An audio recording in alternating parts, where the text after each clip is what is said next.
I always believed I knew the man I married. Kind, successful, a little mysterious, but what billionaire isn't? Our life was the kind most people only dream about. Lavish vacations, private jets, quiet weekends in a lakeside cabin. He was the perfect husband, or so I thought.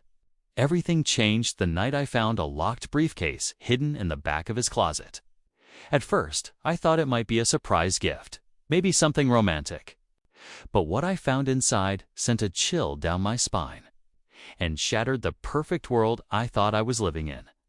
It started with photos places I'd never been, people I didn't recognize. There were passports too, not one, but three, each with a different name and his face on all of them. I tried to convince myself there had to be an explanation. Maybe it was for business. Maybe I was overreacting. But deep down, I knew something wasn't right. And when he left on his next business trip, I followed him. What I discovered changed everything. Turns out, the man I married was living a double life, one full of secrets, lies, and danger. And I had unknowingly been part of it for years. I wasn't just a wife anymore. I was now a key piece in a much bigger puzzle. But the more I uncovered, the more questions I had. Who really was he? What was he hiding from me and from the world? In this story, I'll take you through every twist and turn, every shocking discovery, and every moment I questioned everything I knew. Because the truth is far more unbelievable than any lie he ever told. And the scariest part, this was only the beginning. Asterisk, it all started to make sense in pieces, small, strange moments I had ignored over the years. The late-night phone calls he always took outside.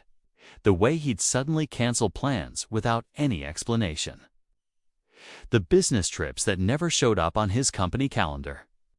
I used to think it was just the stress of being a billionaire. After all, his tech company was constantly in the news. He was praised as a genius, smart, focused, a little reclusive. But maybe that was the point. Maybe that quiet charm was part of the mask he wore so well. After finding the briefcase, I couldn't sleep. I began digging into his past. The more I searched, the less I found. Records seemed altered. Old addresses didn't match. People he claimed to have worked with either couldn't be found or had very different stories. One even hung up on me the moment I mentioned his name. That's when I realized this wasn't just about a man with secrets. This was something bigger, something dangerous. I thought about our wedding, the vows, the promises, all the things he said to me. Were any of them true? Was I just a cover for a life he never intended to share with me? Or worse, was I being used? Then came the package, no return address. Just a USB drive and a single note that read, "You deserve to know the truth." I stared at it for hours, my hands shaking, not knowing what I'd find when I plugged it in. A part of me wanted to ignore it, pretend everything was fine. But I couldn't, not anymore. The truth was already unraveling and I wasn't sure I was ready for what came next. Because this time, it would be no going back. Asterisk, I finally opened the USB drive late one night while he was away, again another sudden trip. This time to Singapore for a merger. My hands were cold as I clicked through the files. At first, there were only spreadsheets and scanned documents. But then I found a folder labeled Aurora. I had never heard him mention it before. Inside were encrypted files, audio recordings, and surveillance footage, some from places I didn't even recognize. One clip froze my heart. It was him, sitting in a dark room, speaking a language I couldn't place, with men who looked more military than corporate. They mentioned shipments, dates, something about wiping records clean. I couldn't sleep that night. I kept staring at the ceiling, wondering what I had gotten into. Was he laundering money, smuggling something, or worse? My instincts told me I needed help, but who could I trust? I couldn't go to the police not without proof, and certainly not without putting myself in danger. I considered hiring a private investigator, but what if it backfired? What if he found out? And then there was Julia, my husband's longtime assistant, quiet, polite, always around but never involved. She messaged me out of the blue that morning. Just 5 words. "Do you know about Aurora?" My heart dropped. She knew. But how much? I met her in a cafe, far from the city. She was pale, jumpy, and kept glancing over her shoulder. She told me things that made my stomach turn about: hidden labs, fake identities, and off-the-grid properties he paid for in cash.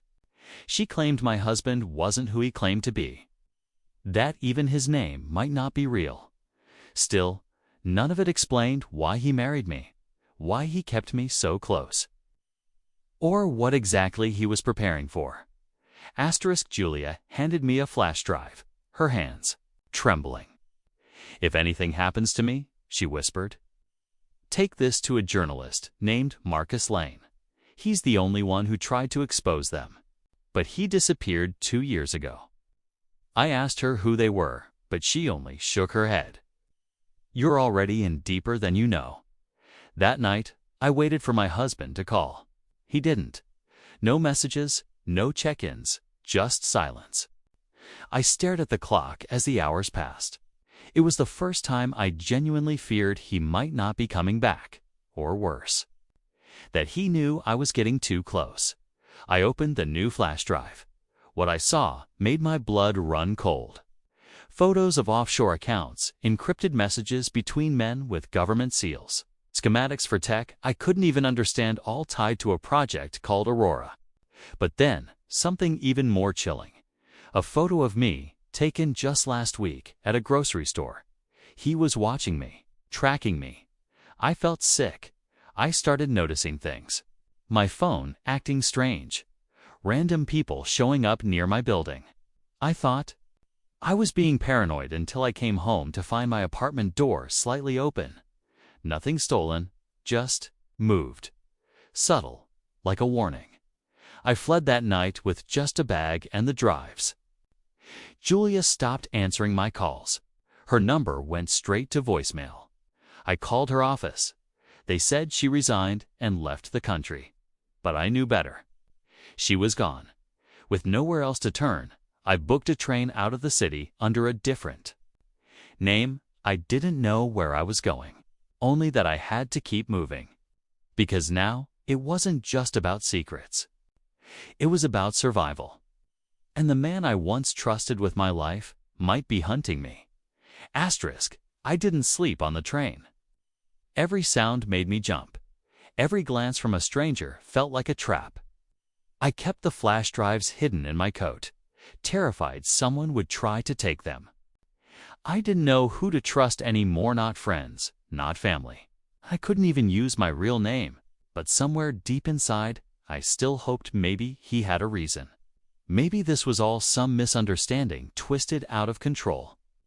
That hope shattered the moment I saw my husband's face on the news, not as a CEO, not as a tech visionary, but in a leaked international alert wanted for questioning, in connection to a secret defense program that allegedly went rogue. Aurora? That same word.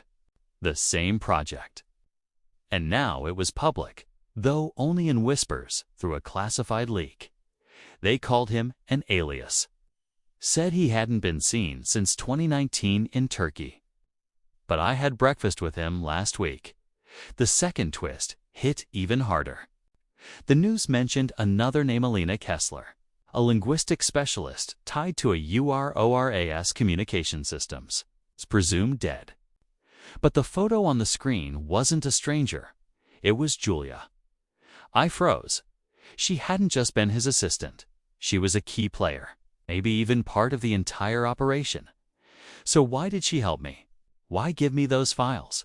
Was it guilt or something else entirely? Suddenly, everything felt like a trap. Had she led me into something worse?